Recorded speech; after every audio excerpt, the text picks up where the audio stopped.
Something I bitch about a lot in these videos is that I think having VR titles that are exclusive to specific headsets is stupid.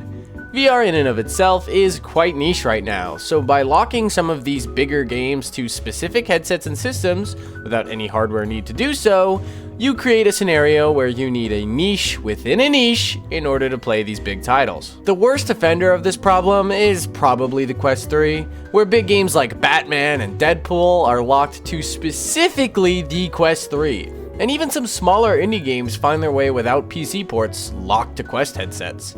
It's kind of a disaster because it makes recommending a VR headset a bit of a nightmare. Want to play Batman and have a PC? Well, get a Quest 3 I guess, but using a Quest on a PC is a pretty awful experience for the average person. And the only way to get a semi-decent experience at this point is to buy a dedicated router, where you then have to set up and tinker with it to get it just right, making it a much harder recommendation. By the way, if you're gonna do that, this fucking Minion router was the best value for VR at a certain point. I'm not even kidding. I wish there was just an end-all be-all headset I could recommend that just works on PC without any hassle, but also plays those sexy Quest 3 exclusives. So where am I going with this? Go ahead and take an educated guess based off the title. I believe in you, twin. Yes, the Steam Frame. Now, before you call me just as brain dead as Robert, who can't figure out how to install modded Beat Saber on his Quest 2, let me explain why you'll more than likely be able to play Batman and Angry Birds Isle of Pigs on your Steam Frame. While writing this video, Cass and Cherry, go to channel by the way, released a video titled Valve Steam Frame Could Run Quest Games. And I figured they'd essentially made this exact video already, but what they were talking about was a much more official scenario. I'm going to be talking about some tinker and bullshit today. For those who don't know, the Steam Frame runs an ARM chip, with a bit more power than the one found in the Quest 3. The Steam Frame can also run APKs on it through the Lepton translation layer. This lets you run straight up Android apps on Linux, or in this case, the Steam Frame, in a similar fashion to how Proton lets you run Windows games on a Linux PC. This is useful as devs will be able to bring over their already made Quest optimized ports to the Steam Frame with a Steam Frame native version. And in fact, a couple of games already have Steam Frame editions ready to release alongside the headset. So in that sense, Quest optimized versions of games can be relatively easily brought over to the Steam Frame by devs who are willing to go the extra mile and don't want to just rely on the full demanding PC versions of the games running on the Steam Frame.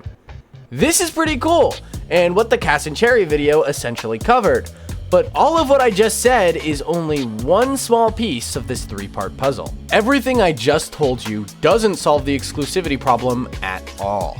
Big meta-funded games like Batman Arkham Shadow and Deadpool aren't getting ported to Steam or the Steam Frame officially, at least as of now, so there still wouldn't be any way to play these Quest games on the Steam Frame at all. It's also not as easy as just sideloading Quest games to the Steam Frame either. Some of these Quest exclusives may use APIs that only work on the Quest or contain Quest-specific DRM. So while not entirely impossible that some games may actually just sideload and run, most probably won't. Even with Lepton and all of this other compatibility stuff, none of it targets Quest code specifically. So basically, you won't be able to play Quest exclusives on the Steam Frame. That dream end-all be-all headset doesn't exist, and this is the end of the video. Goodbye. Nah, I'm fucking with you. Here's Batman Arkham Shadow running on a Quest 2. This is like tier 1 tinker, since the only thing that would stop this from working would be purely performance. So let's take this one step further. Here's Batman Arkham Shadow running on a Pico 4 standalone. This is a headset that obviously doesn't have anything that would normally be used on a meta-specific headset. So how is this possible? The answer is, funnily enough, some Russian hacker. Here's a GitHub for a tool called Overport. The idea here is that you can take a game targeting Quest headsets and make them work on more headsets via OpenXR, with some exceptions and varying levels of success. If there was a giant list of big Quest 3 exclusives, this would be a bit of a worrying scenario, as this tool would need to work for a lot of games. But the list of meaningful Quest exclusives / non-PC releases is so small, I'm actually just gonna name all of them right now really quick. Batman, Deadpool, Asgard's Wrath 2, Resident Evil 4, Iron Man, and Assassin's Creed Nexus.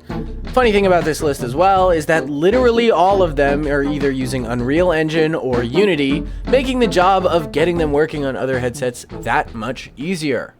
There's also obviously more exclusives than just the list I said there, but these are what I'd consider to be the big ones that would sell someone on something like a Quest instead of another option like a Steam frame. All of this leaves us with 2 out of 3 pieces of this puzzle. We have a way to run APKs on the Steam frame, and we have a way to get those APKs to run in a more generic and open way. All that's left is to actually get our hands on the Steam frame and maybe some updates for Overport before we could very well see those big Quest exclusives running on a Steam frame. Now, do keep in mind, while it is very likely that this hypothetical winds up being true, it's important to mention and reiterate that this is still a hypothetical. There's a couple of unknown aspects about the Steam frame that we can only know once we actually get our hands on the thing. Before we can see if these games actually work, we'll also need the headset to be released as well. This video is purely speculation and theory based off of the information we currently have. So please keep that in mind before I dive into this next part, because it is very exciting stuff, at least for me. So back to the topic I brought up at the start of this video, locking VR games behind specific hardware does more harm than good to the VR industry as a whole due to the already lacking number of VR players. But the Steam frame could actually wind up being a sort of end-all be-all VR headset that does just about everything without sacrificing anything major. Of course, the few PSVR 2 titles out there will still be locked behind the PS5, with the most notable ones being Resident Evil. And while those Resident Evil VR ports are fantastic, you can at least get some form of similar experience with the Resident Evil VR mods, even if they aren't as polished as the official ports. Back on topic though, if the Steam frame winds up being a good PC VR headset, which it already seems to be based on the info we have and early impressions from everyone, we could be seeing a VR headset that would actually be for everyone. Don't have a PC? That's alright. You can still play a couple of the big popular VR titles on the standalone hardware, and have a better experience in some titles when compared to the Quest 3, thanks to the better processor and full index-style finger tracking. Already have a PC / want to get one? Well, all the games you bought on standalone are cross-buy on the frame, not just some of them like with the Quest, so your library of games will come with you when you upgrade. Using a PC with a Quest is also a bit of a software nightmare, but the Steam frame comes with a dedicated dongle designed to make using a PC with it as easy as humanly possible, and also runs SteamVR natively without needing any extra software to set up or have running in the background. Already have a PC VR headset like an Index? Well, this headset has a couple of advantages over most headsets on the market. It's super light, has really good pancake lenses, full finger tracking, inside-out tracking, eye tracking, 144Hz refresh rate, proper build quality, hopefully, and a standalone chip built in. No PC VR headset on the market covers all of those things. Even headsets like the Big Screen Beyond doesn't come with controllers. And finally, want to play some of those Quest exclusive titles? Well, you'll seemingly now be able to play Batman, Deadpool, and Assassin's Creed all on the same headset you used to jerk off in VR chat with.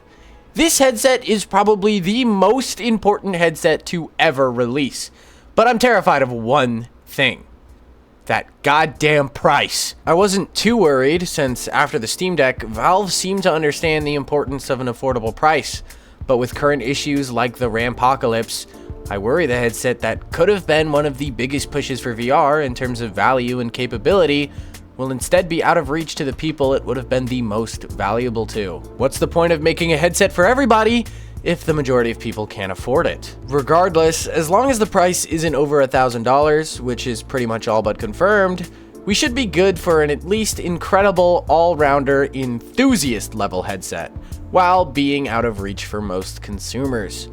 The dream of telling your friend, yeah bro, just buy a Steam frame, you can play all current, upcoming, and past VR games with really damn good specs, might remain a dream too good to be true.